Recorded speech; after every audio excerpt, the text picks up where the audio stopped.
మాట్లాడుతుంటే కమ్మట ఆడుతున్నారంటే కమ్మట ఆడుతున్నాడు, నేను పెళ్లి చేసుకోను.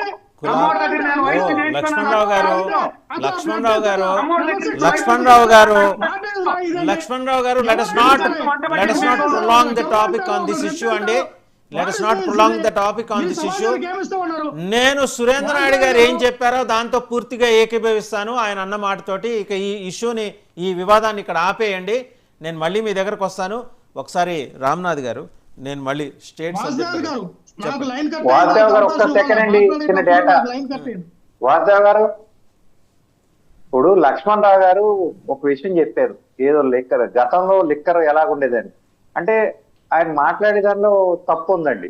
నెంబర్ 1 ఏంటంటే, వేలం పాటల్లో ఒక వర్గం వాళ్ళే తీసుకుంటున్నారు అనేది ఆయన చెప్పిన మాట వాస్తవం అయితే, వేలం పాట అనేది అంటే టీడీపీ ప్రభుత్వం ఉన్నప్పుడు అది ఓపెన్ గా జరిగేది.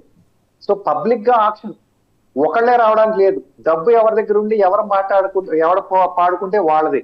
నెంబర్ 2, సగం అయిపోయాక ఆ పాలసీని కూడా తీసేసి బిడ్డింగ్ పెట్టారు sir. Bidding will be open in front of everybody. అంటే సీల్డ్ టెండర్ టైప్. ఆథెంటికేటెడ్ గా చెప్తున్నాను. ఒక్క నిమిషం ఆయన మాట్లాడియండి. లక్ష్మణరావు గారు ఆయన మాట్లాడియండి, ఆయన చెప్తున్నారు. వాసుదేవ్ గారు, అది కూడా నేను వెరీ క్లియర్ గా చెప్తున్నాను. 2009 లో అంటే 9, ఎందుకంటే అప్పుడే నేను వేరే దేశాల నుంచి వచ్చినప్పుడు నాకు బాగా గుర్తు ఏంటంటే, ఇన్కమ్ ట్యాక్స్ అప్లై చేసే వాళ్ళు మాత్రమే ఇందులో కూడా పాల్గొనాలని చెప్తే అప్పటికప్పుడు వేలాది మంది ఇన్కమ్ ట్యాక్స్ ఫైల్ చేసి అప్పుడు వచ్చి బిడ్డింగ్ లో పాల్గొన్నారు, సీల్డ్ టెండర్స్ లో. సో ఈయన చెప్పేది ఇన్ఫర్మేషన్ కరెక్ట్ కాదనేది నా పాయింట్. కులాలు మతాలు అంటారా, నేను గతంలో కూడా చెప్పేవాడిని. వైసీపీ వాళ్ళ ముందు మైక్ పెడితే 30 సెకండ్స్ దాటితే కులం గురించి మాట్లాడతారు. సో ఈయన కూడా మెల్లగా చంద్రముఖి మారినట్టు వైసీపీగా మారుతున్నారని అర్థమవుతుంది. రైట్. నేను రామ్నాథ్ గారి దగ్గరికి వెళ్తున్నాను. రామ్నాథ్ గారు, ఇన్ఫ్యాక్ట్ సురేంద్ర నాయుడు గారు మాట్లాడారని కాదు కానీ ఒక ప్రస్తావన ఇక్కడ, ఇప్పుడు మననే కేజీఎఫ్ కూడా జరిగింది, ఇక్కడ కమ్మ గ్లోబల్ ఫెడరేషన్ సదస్సు జరిగింది. ఇన్ఫ్యాక్ట్ వాళ్ళు తలుచుకోవాల్సిన గొప్ప గొప్ప వాళ్ళ గురించి తలుచుకోవాలా, వాళ్ళకి ఇవ్వాల్సినంత ప్రాధాన్యం ఇవ్వాలా. వచ్చిన విఐపీస్లో కూడా ఇప్పుడు రామ్మోహన్ రావు గారు ఉన్నారు, తమిళనాడు గవర్నర్, ఎక్స్ గవర్నర్ చేశారు. అలాగే యూకేలో మేయర్గా చేశారు కనగంటి చంద్రమోహన్ గారని. పట్టించుకోవాలి వాళ్ళని.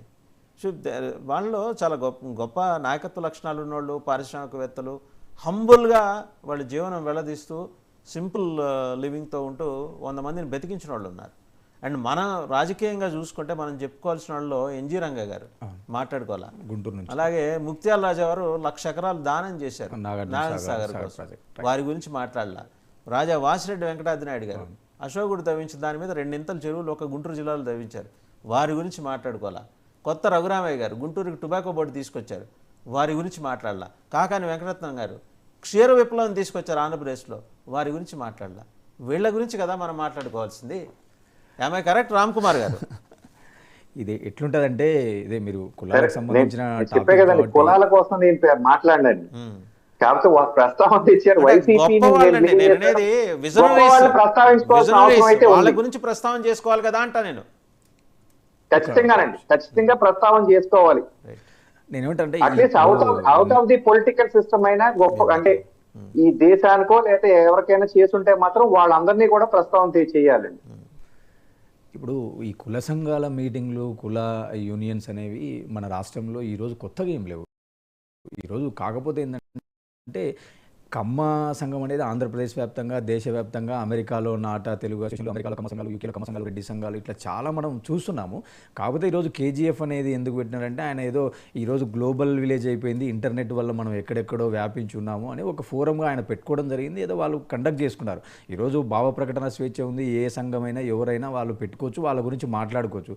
ఈరోజు అదే కమ్మ సంఘానికి చీఫ్ గెస్ట్గా వెళ్ళినటువంటి వ్యక్తి రేవంత్ రెడ్డి గారు వెళ్ళారు, కోమటిరెడ్డి గారు వెళ్ళారు, తర్వాత పొంగులేటి గారు వెళ్ళారు. సో ఇక్కడ ఆలోచించాల్సింది ఏంటంటే, ఏ సంఘం అయినా ఆ సంఘాన్ని యూనిటీ చేసుకొని మన సంఘం ద్వారా 10 మందికి ఉపయోగపడేలాగా మన ఆలోచనలు ఉండాలనుకోవడంలో తప్పు లేదు. అలాగే మీరు ఇందాక అన్నట్టు గతంలో ఎవరైతే సమాజానికి, ఆ సంఘానికి కొంత ఉపయోగపడారో వాళ్ళ గురించి కీర్తించడం, మాట్లాడుకోవడంలో తప్పులేదు.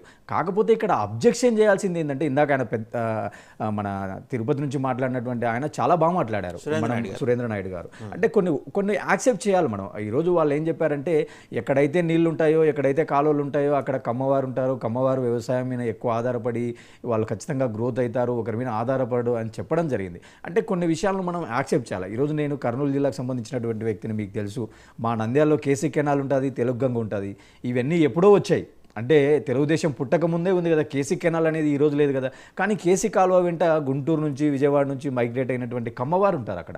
అంటే వాళ్ళు సహజంగానే కొంత వ్యవసాయానికి అధిక ప్రాధాన్యత ఇస్తారు. వ్యవసాయం ద్వారా వాళ్ళు కొంత సొంతంగా మన కాళ్ళ మీద మనం నిలబడాలా అనేటువంటి ఒక లక్షణం అనండి, ఒక గుణం అనండి వాళ్ళలో ఎక్కువగా ఉంది అనేది మనం